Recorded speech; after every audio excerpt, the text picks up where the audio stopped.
Takriban siku 5 zilizopita vyombo vya habari vya Iran vilikuwa vinadai kwamba waziri mkuu wa Israeli Benjamin Netanyahu atakuwa ameshambuliwa na hata kuuawa kufuatia mashambulizi yaliyoanzishwa mara baada ya kutangazwa kwa kiongozi mkuu wa taifa hilo Ayatollah mpya Mojtaba Khamenei. Waziri mkuu wa Israeli Benjamin Netanyahu amezungumza kwa mara ya kwanza mara baada ya kimya cha muda mrefu na kutoonekana hadharani. Katika hotuba yake aliyotoa amesema kwamba raia wa Israeli, ndugu zangu na dada zangu, tuko katika siku za kihistoria, siku ambazo zitaandikwa katika historia ya Israeli. Katika operesheni Simba Anayenguruma, mungurumo wetu unazidi kuwa mkali. Tunavunja utawala wa kigaidi nchini Iran, tunapiga na kuvunja kibaraka wake Hezbollah nchini Lebanon. Kupitia ushirikiano usio na mfano kati ya Israeli na Marekani, tumefikia mafanikio makubwa ambayo yanabadilisha usawa wa nguvu katika Mashariki ya Kati, na zaidi, mafanikio haya yanathibitisha hali ya Israeli iliyo na nguvu zaidi kuliko hapo awali. Mabadiliko makubwa haya yakilinganishwa na nguvu za maadui zetu ndio ufunguo wa kuhakikisha uhai wetu. Vitisho vinakuja na kuondoka, lakini tunapokuwa na nguvu ya kikanda na katika baadhi ya nyanja ya nguvu ya kimataifa, tuna nguvu ya kuziondoa hatari na kulinda mustakabali wetu.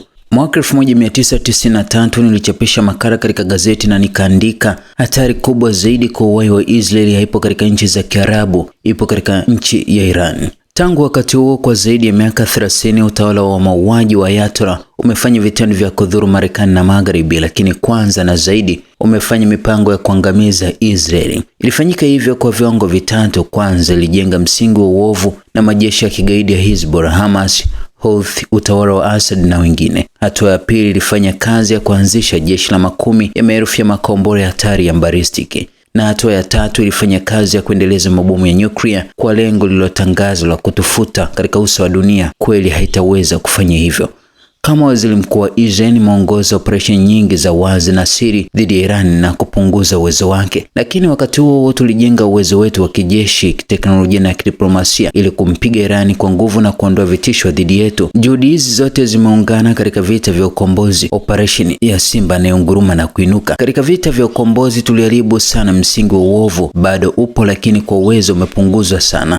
Tumejitolea kukamilisha kazi, kuleta usalama kwa raia wote wa Israeli na hasa kwa wakazi wa kaskazini. Kama tunavyofanya, tutaendelea kufanya kwa wakazi wa kusini. Hezbollah imeshuhudia hatua zetu na mashambulizi na itahisi zaidi italipa gharama kwa uchokozi wake. Katika operesheni Simba Anainuka pia tulifungua ardhi kwa mara ya kwanza kwa mashambulio mapana kwa wingi wa makombora ya Iran na viwanda vya uzalishaji wa makombora zaidi. Tulifanya hivyo kuhusu mradi wa nyuklia, iko ni pamoja na kushambulia na kuwaondosha wanasayansi na viongozi wa Irani. Rais Donald Trump pamoja na mimi tulimwambia dikteta Khamenei kwamba ikiwa atajaribu kujenga upya viwanda hivyo, tutakupiga kwa nguvu ambayo hujawahi kuijua. Sio tu kwamba hakusikiliza, alianza hatua ya kasi ya kurejesha programu za nyuklia na makombora, na wakati huu kuzificha chini ya ardhi, chini ya milima mirefu. Ikiwa tusingefanya mara moja ndani ya miezi michache, viwanda hivyo vingekuwa tishio kwa Israeli. Kwa hivyo tulianza pamoja kampeni na Marekani ili kuendelea na kile tulichofanya katika Simba Anainuka, kuzuia Irani kukuza silaha za nyuklia na kukuza makombora ya balistiki yatakayoitikisa Israeli, Marekani na ulimwengu mzima. Hii ndio lengo letu. Ndani ya muda mfupi tuliondoa adui Khamenei na maafisa wengine wakuu katika utawala wa kigaidi. Tuliondoa dikteta wa zamani na dikteta mpya Mojtaba, mdori wa ulinzi wa mapinduzi, hawezi kuonyesha uso wake hadharani. Tunavunja miundombinu ya nyuklia, safu ya makombora na vizindua makombora, makao makuu ya ukandamizaji, vituo vya nguvu ya utawala na malengo mengine zaidi. Na wakati huo tunafanya kazi kukuza lengo lingine, kuunda maisha na hali mpya kwa watu wa Irani ili waweze kuondoa utawala katili wa kidikteta ambao umewatawala kwa karibu nusu karne. Nasema kwa watu wa Irani, wakati ambao mnaweza kuanza